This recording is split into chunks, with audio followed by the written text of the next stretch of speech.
Emmet Fox speaks on how to get a demonstration. Here is one way of solving a problem by scientific prayer, or, as we say in metaphysics, of getting a demonstration. Get by yourself and be quiet for a few moments. This is very important.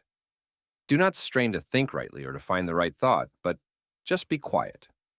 Remind yourself that the Bible says, "Be still and know that I am God." Then begin to think about God. Remind yourself of some of the things that you know about Him, that He is present everywhere, that He has all power, that He knows you and loves you and cares for you, that He is good, and so forth. Read a few verses of the Bible, or a paragraph from any spiritual book that helps you with your focus on God. During this stage, it is important not to think about your problem, but to give your attention to God.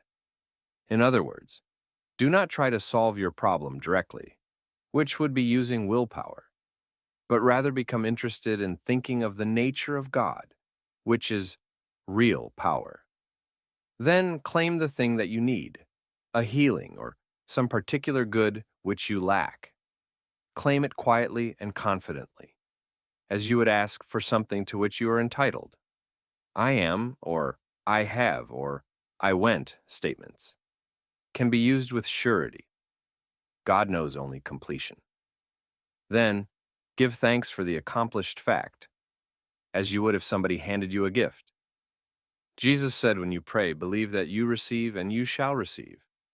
Do not discuss your treatment, which is prayer, with anyone. Try not to be tense or hurried. Tension and hurry delay the demonstration. You know that if you try to unlock a door hurriedly, the key is apt to stick, whereas if you do it slowly, it seldom does. If the key sticks, the thing is to stop pressing, take your breath, and release it gently. To push hard with willpower can only jam the lock completely. So it is with mental working. Quietness and sure confidence shall be your strength.